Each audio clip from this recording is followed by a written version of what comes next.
Muy buenas noches.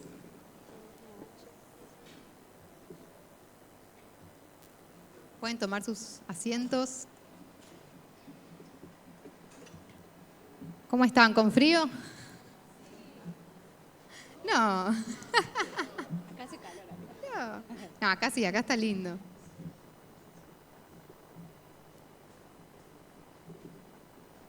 Bueno, y yo vengo pensando y meditando mucho en esta palabra,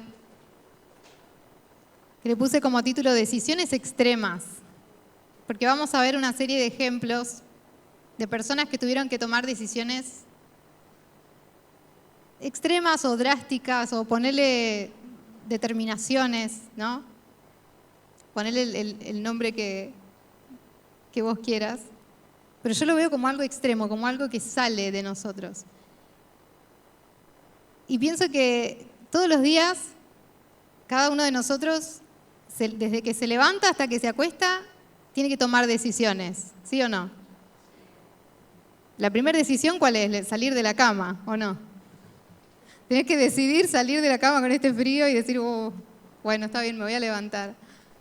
Tenés que decidir si vas a desayunar un té, un café o no. Son decisiones que tenemos que ir tomando. O por ahí salís, qué sé yo, salís a trabajar sin desayunar.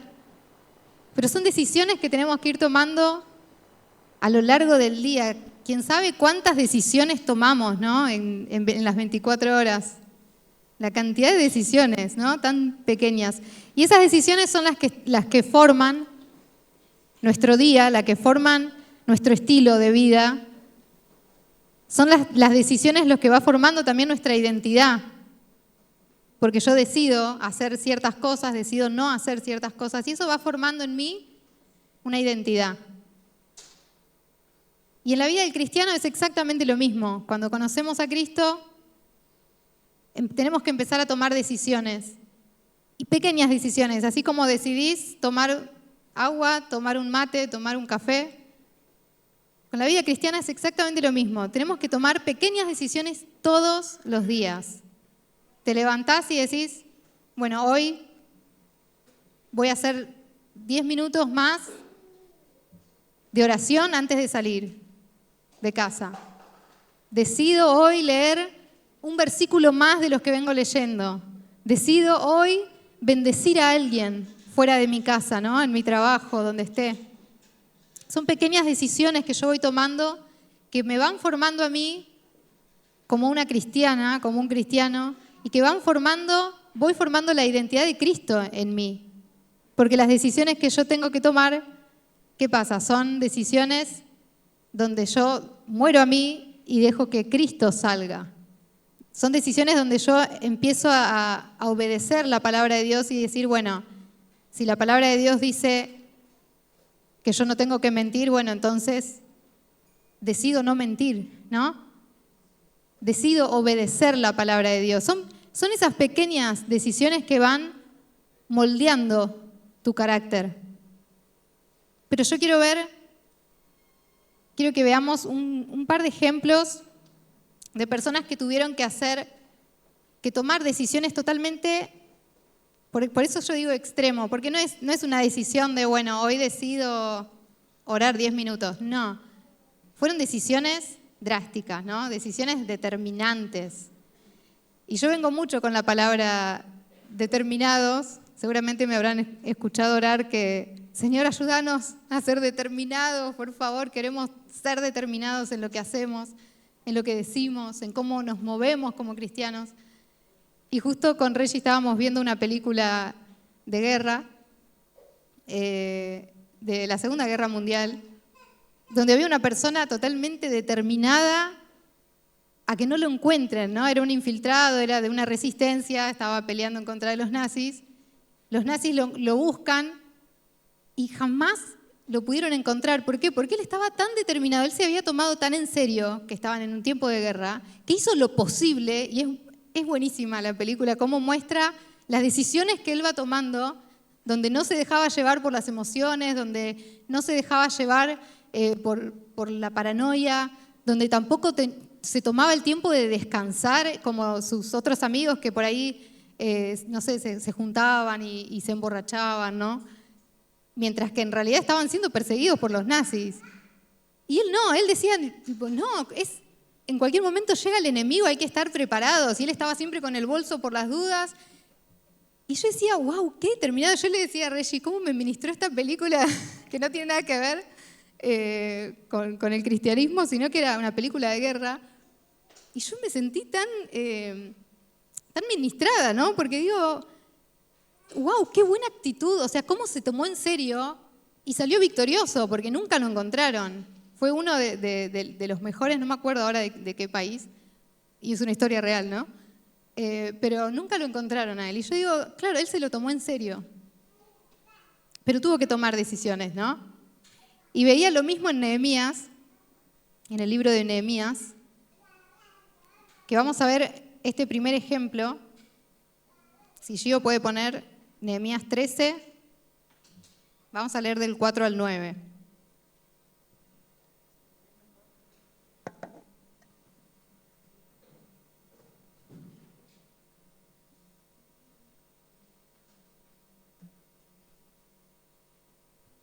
Bueno, para los que no conocen el libro de Nehemías,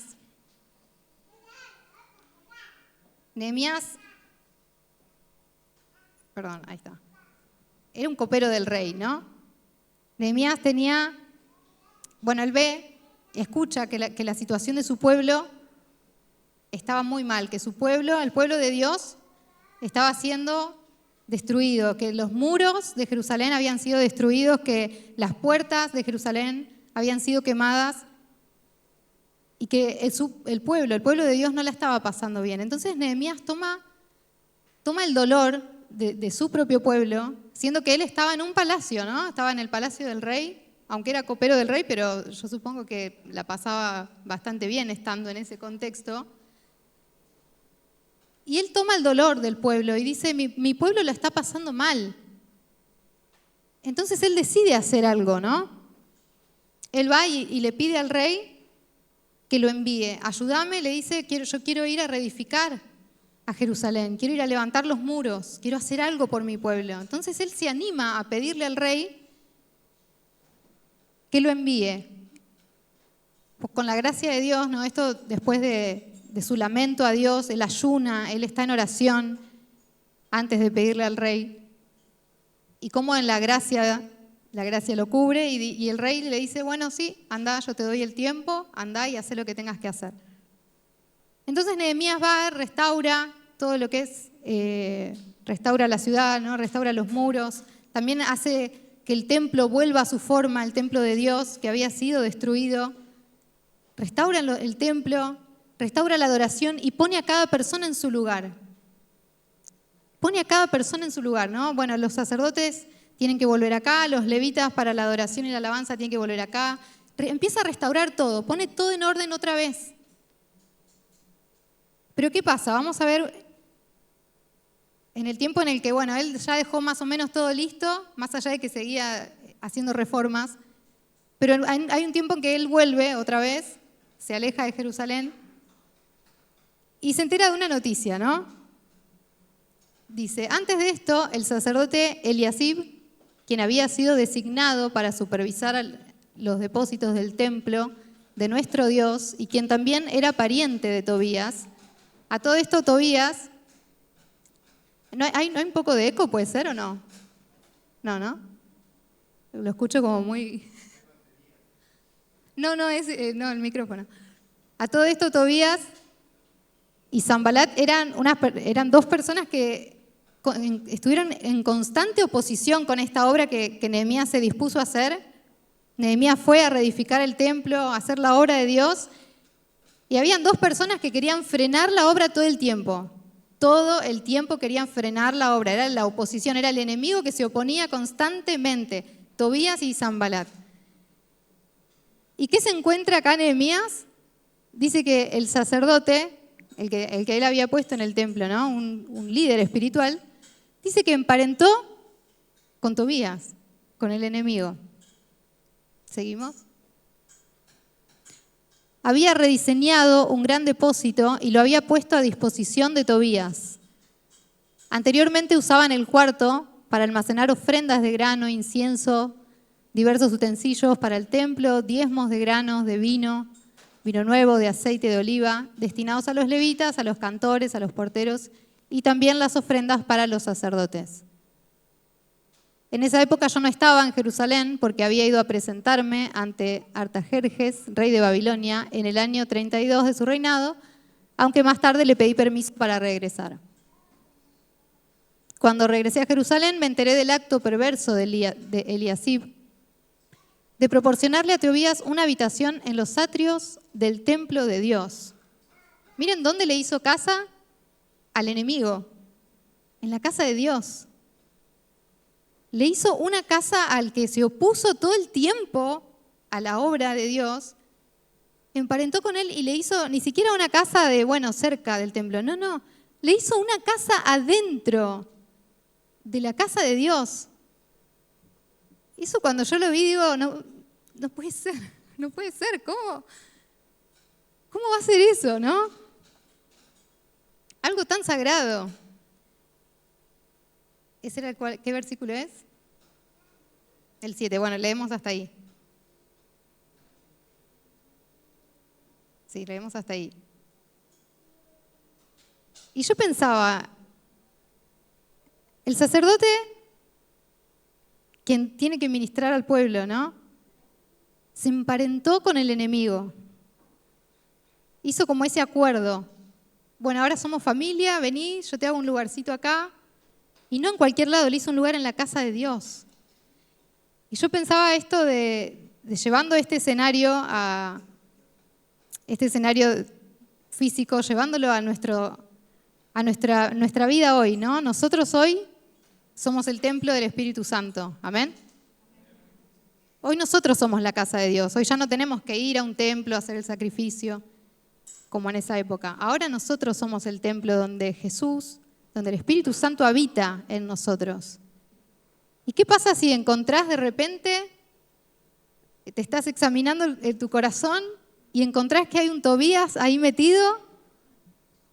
Y decís, ¿qué pasó acá? Imagínate que venga el Espíritu Santo y empieza a recorrer acá todo tu templo, tu corazón, empieza a recorrer tu mente y se encuentra con un Tobías, un enemigo, alguien que se opone a la obra de Dios. Ya sea, quizás vos lo primero que pensás en quién es. Lo primero que pensás en Satanás, en los demonios. Pero no, lo que se opone al Espíritu Santo es nuestra propia carne, nuestra propia naturaleza caída. La naturaleza pecadora que tenemos es lo primero que se opone. Entonces, si los llevamos a este escenario de adentro, de nosotros ser el templo, yo decía, ¿con qué cosas podemos nosotros hoy estar emparentando? ¿Con cosas de nuestra propia carne? ¿Con cosas de nuestra propia naturaleza? ¿Con quizás cosas que el enemigo te está mostrando y vos decís, ya como que empezás a familiarizar con esas cosas y como que ya le haces lugarcito. Lo dejás pasar, le haces un lugar ahí en tu corazón y no en cualquier lado. Dice que Tobías estaba en el lugar de las ofrendas, donde guardaban las ofrendas para Dios. Entonces yo pensaba y digo, este lugar tan sagrado donde se guardaban las ofrendas para Dios, ¿y qué serían en nuestro contexto? Ese lugarcito donde yo tengo que responder a Dios, donde yo tengo que dar a Dios de mi tiempo, de mi adoración. Es ese lugar donde yo digo, esto ahora es el momento para Él, para entregárselo. Es el momento para decir, yo doy mi tiempo, doy mis recursos. Es la ofrenda que nosotros le damos. Entonces yo decía, si emparentamos con ciertas cosas que se oponen a Dios y le hacemos lugar acá, y más en ese lugar donde deberíamos de dar una ofrenda a Dios al 100%, entonces nuestra ofrenda estaría totalmente limitada. No podríamos darle a Dios lo que realmente Él merece, no podríamos responder al 100%, porque va a haber una habitación ahí adentro nuestro que está ocupada y que está siendo contaminada, que eso es lo que a mí más me llama la atención, por no decir me enoja, porque es un lugar santo, es la casa de Dios y está siendo contaminada por el enemigo, está siendo contaminada por una persona que se opone a Dios. ¿Y cuántas veces en nosotros también está esto, ¿no? Por ahí hay cosas en nuestra vida, hay áreas de pecado que dejamos ahí, áreas de pecado que están como que ya familiarizadas, ¿no? A veces son esas pequeñas decisiones que tomamos que simplemente decimos, bueno, ya está, yo soy así, no voy a cambiar. Supongamos, no sé, un área de pereza en tu vida y vos decís, bueno, ya está, yo soy así, yo voy a darle a Dios hasta acá. Entonces es como que ya es algo familiar y no haces nada al respecto. Entonces decís, bueno, ya está, o sea, yo soy cristiano hasta acá, digamos, ¿no?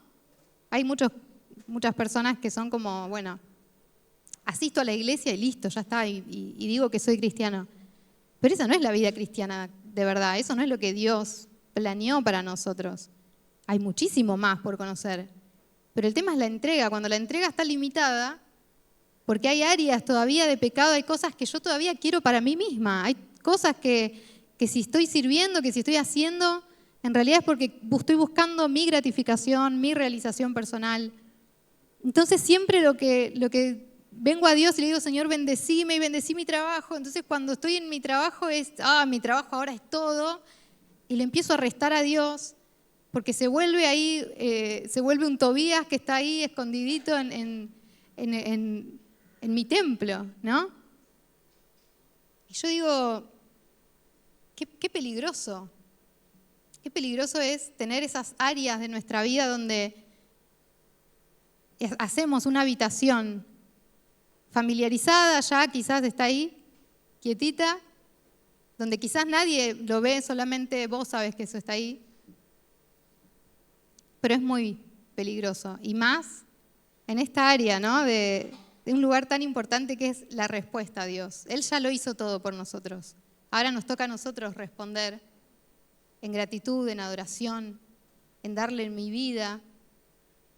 Pero ahí es donde más el enemigo va a atacar, para que vos no hagas la voluntad de Dios, para que vos te quedes ahí mitad cristiano, mitad en el mundo y te quedes en un lugar de tibieza. Y Dios no quiere eso para nosotros.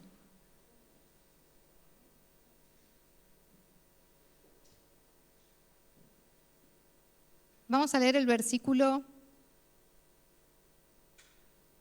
8. Leímos hasta el 7, ¿no?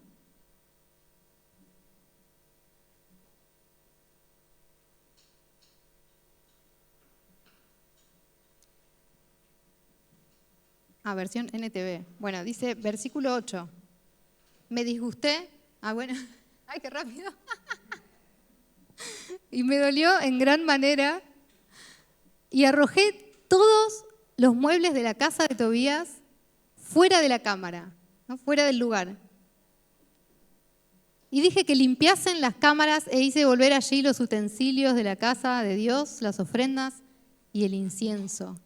Miren la actitud que tomó Nehemías en este lugar. No es que se sentó y se lamentó y lloró y bueno, Señor, ¿qué está haciendo este sacerdote? No, agarró todo, agarró los muebles y los arrojó y lo echó fuera. Y yo decía, sí, eso es lo que tenemos que hacer. Cuando encontramos áreas en nuestra vida que están ahí, tan ocultas, tan cómodas, incluso nuestra comodidad también, ¿no? Y cuando el Espíritu Santo te lo muestra y te dice, mirá, acá hay unos muebles que no son míos, ¿no? Lo primero que tenés que hacer es arrojarlos, como hizo Nehemías. Arrojó los muebles de Tobías, limpió la casa, lo echó fuera y fue totalmente determinado. No dejó nada de él, no dejó ni siquiera su vaso de agua, nada, tiró todo. Y esa es una decisión extrema que quizás nosotros también tenemos áreas de nuestra vida que tenemos que empezar a tomar. Decisiones que vos decís, bueno, es esto radical, esto yo no lo quiero, porque esto compite con Dios, porque esto me está restando lo que yo le tengo que dar a Dios. Y son actitudes que tenemos que tomar que son totalmente extremas, ¿no? Y ahí lo que me gusta es que dice al principio, me dolió en gran manera, dice. Me encanta ver cómo a Nehemías le duele lo que a Dios le duele. Él siente lo que Dios siente, ¿no? Y es como que él está tan apegado a Dios que es como decir, está en mi casa Tobías, ¿no? Está en la casa de Dios, es como que está en mi casa. Y dice que lo dolió en gran manera. Y yo digo, ¿cuántas veces el Espíritu Santo nos muestra ciertas cosas en nuestra vida y nos empieza a mostrar áreas en las que tenemos todavía muchísima carne, por así decir? Hay muchas cosas que todavía tenemos que cambiar, que hacer morir. Pero el Espíritu Santo viene de una manera tan con tanta gracia y nos muestra y nos dice, acá hay un área de pecado, acá hay un área de pereza, acá hay mentira en tu corazón, hay engaño. Y cuando el Espíritu Santo te lo muestra, ¿te duele? ¿Te duele cuando sentís esa convicción de decir, me equivoqué, o le fallé a Dios, o fallé a un hermano, o estoy fallando al cuerpo de Cristo porque están todos en guerra y yo estoy, no sé, en mi casa tranquila tomando mates? Y ¿no nos duele cuando el Espíritu Santo viene y muestra? A mí me pasó cuando Reggie me dice que quiere viajar a África. Y Reggie me lo dice en un contexto donde nosotros no estábamos bien. O sea, acababan de robar, nos robaron el auto, nos robaron los ahorros, no nos pudimos ir de vacaciones. Un contexto donde él tampoco tenía trabajo como para decir, bueno, no importa, reponemos. Era un contexto donde estábamos sin nada, estábamos viviendo al día, estábamos viendo cómo pagar el alquiler. Y en ese contexto, Reggie me dice, capaz que viajo a África, capaz que voy en este viaje. Y yo me quedé como, lo primero que me nace, no, vos no te vas a África. Claro, yo estoy mirando mi realidad. Entonces lo primero que me nace a mí es tipo, no, vos no vas a África ahora, anda en el otro viaje. Y mientras yo pensaba eso, yo tenía todas mis razones, ¿no? Y yo me lo rejustificaba yo no, ¿cómo me voy a estar yo sola con los chicos? Que no sé cómo voy a pagar el alquiler, que no tenemos el trabajo, que nos acaban de robar. Imagínate que después de que te entran a tu casa, te sacan todo, uno queda como paranoico, quedás como vulnerable, ¿no? Y yo decía, no, o sea, yo tengo todas mis razones para que él no viaje ahora. No era el momento, para mí no era el momento. Y mientras yo me trataba de autoconvencer de esto, el Espíritu Santo adentro, yo no les puedo explicar lo que pasaba adentro. Era, vos sabés que sí, que tiene que ir, ¿no? Como esa vocecita de, vos me estás tirando todas tus razones, pero él tiene que ir. Es un mandato de Dios. Es una bendición que yo no puedo cortarle a mi esposo. ¿Cómo le voy a cortar semejante bendición de ir? Un viaje misionero. Y ahí el Espíritu Santo me empezó a hablar y empezó a mostrar que en realidad no eran mis argumentos naturales, que quizás estaban rejustificados. Capaz que para las personas, qué sé yo, para cualquier persona te dice, sí, no, la verdad que cómo se va a ir tu esposo ahora, ¿no?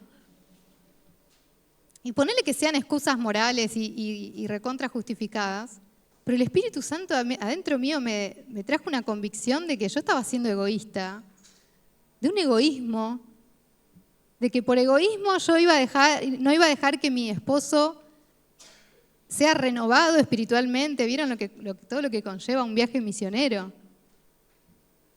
Entonces, adentro mío, cuando yo empecé a sentir eso, yo empezaba a orar por este tema, ¿no? Porque era, bueno, Señor, acá veo que Él quiere ir, yo estoy diciendo que no. Entonces yo me puse a orar y oraba, Señor, dame palabra porque yo no puedo, dame palabra porque no, si es por mí, le digo que no y no vamos a estar de acuerdo y Él no va a viajar si no estamos de acuerdo, ¿no? Entonces el Espíritu Santo me empezó a mostrar y yo no les puedo explicar el dolor que yo sentía por verme, por ver mi naturaleza egoísta y cómoda, porque claro, que es mi comodidad, el estar tranquila en casa. Yo sé que si él está, bueno, qué sé yo, es el hombre de la casa, ¿no? No voy a estar yo sola con los nenes. Entonces es simplemente un área de comodidad. Y el Espíritu Santo me empezó como a mostrar, y yo digo, me desarmé en ese momento, y digo, bueno, Señor, está bien, el problema soy yo. Claramente no es la situación, no es que se va en un mal momento, sino que el problema era yo, ¿no? Pero ustedes no saben lo que dolió, el aceptarlo, porque es como que el Espíritu Santo te muestra, ¿no? Te empieza a alumbrar y te empieza a decir, mirá todo lo que hay acá. ¿Cuál es la verdadera motivación, no? Y eso a mí me dolió un montón. Y yo digo, cuando veía que Nehemías también se dolió en gran manera al ver esta actitud del sacerdote emparentando con el enemigo y metiéndolo en la casa de Dios. Y yo digo, ¿cuántas veces nosotros también, no? Metemos cosas en el templo de Dios y si el Espíritu Santo te lo muestra, ¿estarías dispuesto a llorar y decir, ay Señor, tenés razón, yo esto no lo quiero? Cuando el Espíritu Santo te empieza a mostrar los muebles que tenés ahí adentro, vos decís, no puede ser lo egoísta que soy, lo pecadora que soy.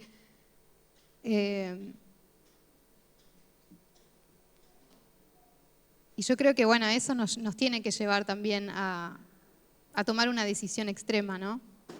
Cuando a mí Dios me dijo, dame a mí primero, que no te va a faltar nada, pero vos dame a mí primero, dame tu seguridad. Yo dije, bueno, ya está. Señor, vos estás primero en mi vida y yo voy a hacer lo posible, voy a hacer lo necesario para que mi egoísmo, mi comodidad y todo lo que hay en mí, que eso muera. O sea, yo lo quiero poner en la cruz. Me doy cuenta de mi pecado, pero lo que hago no es lamentarme simplemente, sino voy y lo llevo a la cruz y lo entrego al Señor y digo, bueno, Señor, yo esto no lo quiero. Hacé lo que tengas que hacer conmigo, pero no lo quiero. Y esa es la actitud que tenemos que tomar, ¿no?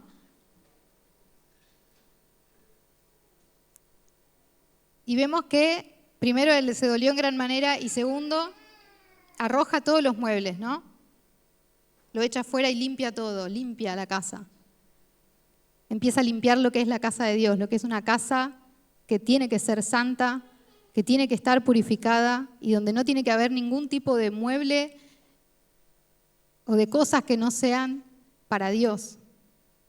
Y Santiago, me hacía acordar en Santiago cuando dice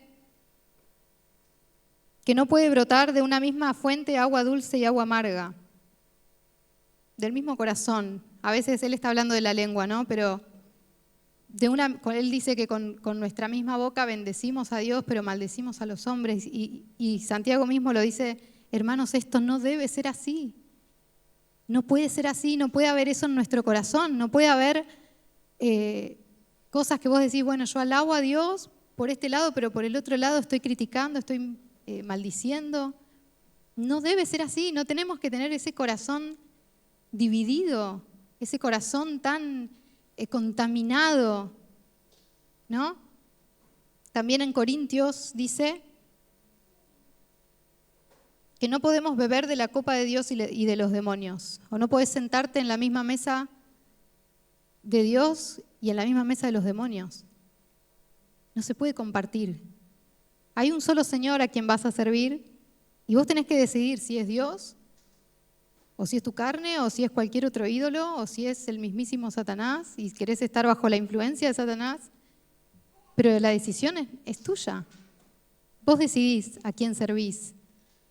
Y por eso digo que esta limpieza es tan necesaria en nuestra vida, porque hay cosas que a veces están tan familiarizadas, que la tenemos tan ahí de manera tan cómoda que no nos damos cuenta.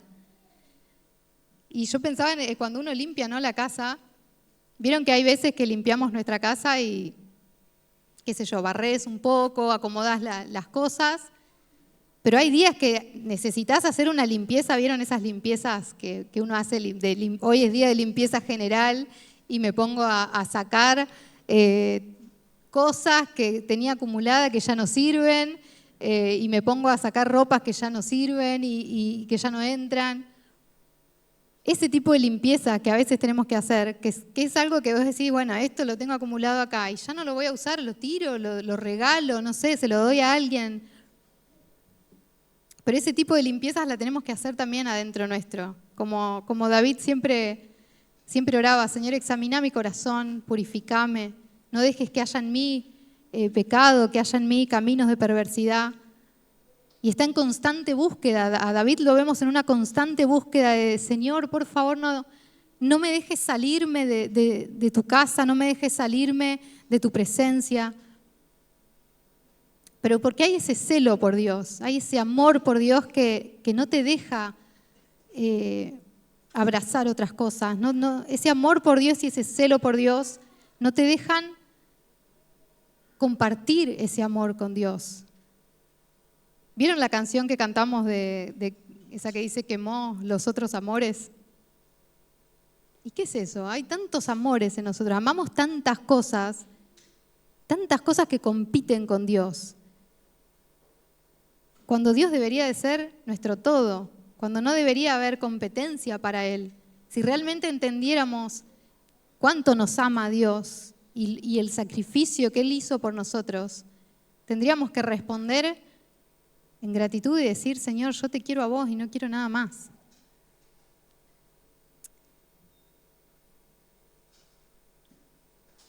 Y veía, bueno, este ejemplo que me encanta tanto de Nehemías, que arroja los muebles, que tira todo, ¿no? Y hablando de limpieza y purificación del templo, ¿a quién les hace acordar esa escena? A Jesús cuando tumba las mesas, ¿no? Eso está en Mateo 21, 12 y 13. Si tenés, Gio.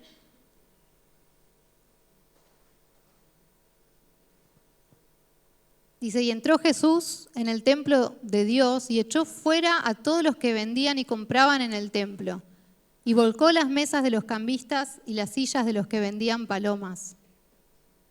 Y les dijo, escrito está, mi casa, casa de oración será llamada, mas vosotros la habéis hecho cueva de ladrones. Y acá Jesús, ¿qué hace? Lo mismo que Nehemías, ¿no? Arroja los muebles, arroja las mesas, tumba todo. ¿Alguien vio The Chosen la temporada 5? Es súper clara la imagen de cómo va Jesús con el látigo, vos lo ves ahí, re enojado. Y yo digo, claro, es la casa de su padre. Es la casa de su padre, es como, che, estás profanando mi casa. Estás comprando y vendiendo en lo que debería ser una casa de oración. Y vieron que estábamos viendo en Nehemías que Tobías estaba en el lugar de las ofrendas, de la adoración, ¿no? Que yo lo veía como, bueno, es el lugar donde yo le tengo que dar a Dios de mi ofrenda, de mi tiempo. Y viendo esta parte digo, ¿qué lugar de mi templo sería este, ¿no? Y es el lugar de la devoción a Dios, es el lugar de la oración, de la entrega, de la comunión y esa relación. Y qué lugar tan importante. Y cuántas veces negociamos justamente el tiempo de oración, el tiempo que tenemos que estar con el Señor, el tiempo donde tenemos el privilegio de poder hablar y escuchar a Dios. ¿Se dieron cuenta que tenemos ese privilegio de hablar con el Dios que creó todas las cosas? Tenemos el privilegio de escuchar la voz de Dios. Tenemos el privilegio de que more en nosotros. ¿Se dieron cuenta de la magnitud que es eso? De que el Dios vivo, el Dios que creó todas las cosas, el universo, la galaxia, todo, ahora está en mí, ahora está en vos. Y tenés el privilegio de tener comunión con Él, de que no es un Dios lejano, de que no es un Dios que venís a hacer rituales y te vas. Es un Dios de cerca, es un Dios que quiere tener una cercanía con vos. Pero fíjense que ese lugar, justamente el lugar de la oración, es el lugar donde nosotros más negociamos. Porque decidimos orar 10 minutos, pero estoy media hora con el celular mirando videos que no me suman en nada. Porque simplemente decimos, bueno, voy un jueves, pero nada, ya fui el jueves, no voy el sábado a la iglesia. Empezamos a hacer esas negociaciones y le restamos a Dios, y le restamos, y le restamos. Y restamos a la parte más importante. Entonces, imagínate tu templo. Empiezan a haber mesitas, ¿no? Está la mesita donde negociás tu tiempo de oración, está la mesita donde empezás a comprar otras cosas, otro evangelio, algo que sea un poquito más liviano. ¿No? Empiezan a haber mesas adentro nuestro donde empezamos a negociar la verdad, la relación con Dios.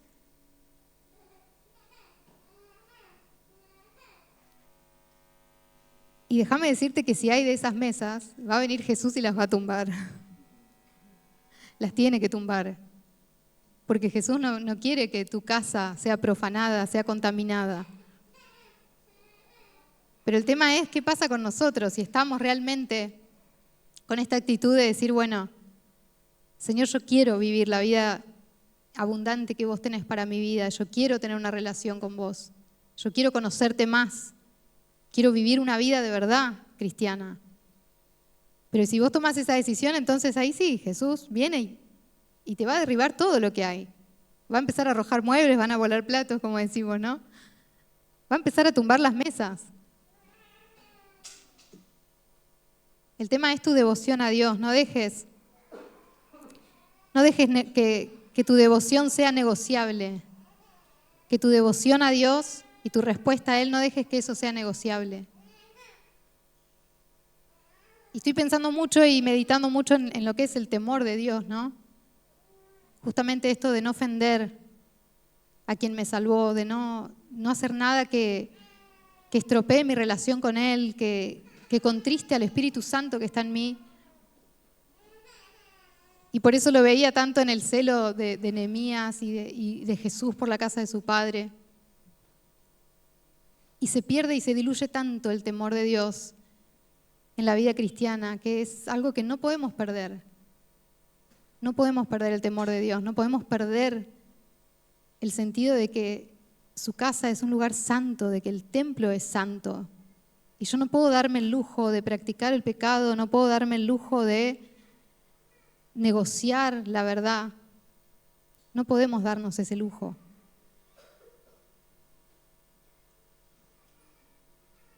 Entonces la pregunta ¿es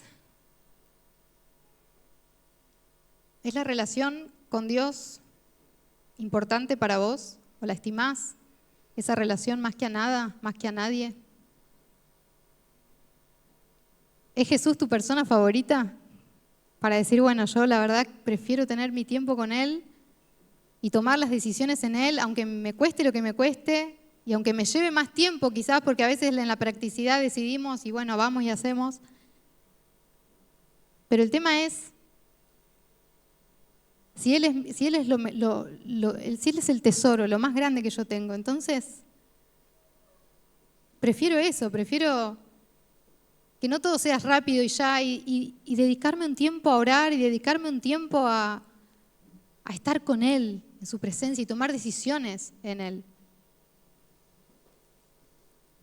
Y hay un tercer ejemplo que solamente lo voy a mencionar porque me pareció también bastante extrema en la decisión que toma la reina Esther.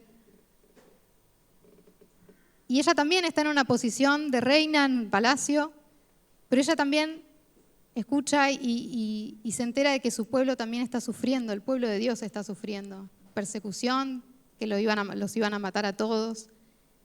Y ella no se queda cómoda en el palacio, ella arriesga su vida diciendo, bueno, voy a ir y voy a hablar con el rey. Y para eso, ¿qué hace? Primero, ayuno y oración por 3 días. Ella y todo su pueblo ayunando y orando 3 días para ver si cuando ella entra en la presencia del rey, el rey por su gracia no la mata, porque no podía entrar simplemente al patio del rey, porque si el rey estaba de mal humor, chau, la mandaban a la muerte, ¿no? Pero ella se arriesga y dice, bueno, si perezco, que perezca, dice.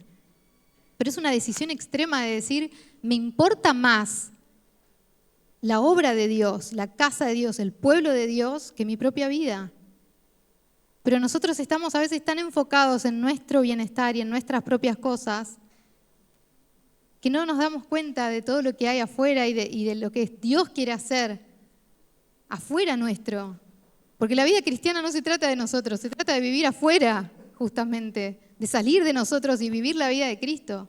Y nosotros tendríamos que estar ahí colgados, nuestro yo, todo lo que es nuestro. Entonces esta decisión también extrema de decir, bueno, hago lo que tengo que hacer, me ocupo por la casa de Dios y aunque mi vida corra el riesgo, ¿no? Y algo que le dice Mardoqueo, ¿no? Le dice, y si para esta hora llegaste al reino, ella estaba en un lugar estratégico, ¿no? Ella podía interceder por su pueblo, ella podía hablarle al rey y decir, hay un enemigo acá que quiere matar a mi pueblo. Y gracias a que ella se animó y lo hizo, el pueblo de ella fue salvo, ¿no? Lo salvó. Pero yo pregunto, ¿y si para esta hora nosotros también llegamos al reino y no solamente estamos acá por nuestro propio bienestar, sino que estamos para un propósito muchísimo mayor que nosotros? Llegamos al reino de Dios para conocerlo a Él, para honrarlo, para darle a Él la gloria, para que las personas conozcan, para que podamos cumplir con el mandato, con el propósito que Él tiene, con el plan que Él tiene. Pero Dios necesita que tu templo y tu casa esté totalmente vacía, que no haya ningún Tobías, que no hayan mesas de negociación, de intercambio. Él necesita una decisión extrema nuestra de decir, bueno, me determino a vivir una vida cristiana de verdad, a buscar a Dios de verdad, porque no es un juego esto. Y se vienen tiempos difíciles donde, como la palabra dice, ¿no? que aún los escogidos van a ser engañados. Entonces nosotros tenemos que saber dónde tenemos que estar parados, con quién estamos peleando. Y Jesús nos dejó una promesa tan hermosa en Juan 14, 23. Dice, el que me ama, mi palabra guardará, y mi Padre le amará, y vendremos a Él y haremos morada en Él. Y después dice, yo no los dejaré huérfanos. Miren qué promesa tan hermosa de decir, si vos guardás su palabra, el propio Padre, el Dios que creó todas las cosas, que hoy te llama hijo, hace morada en vos.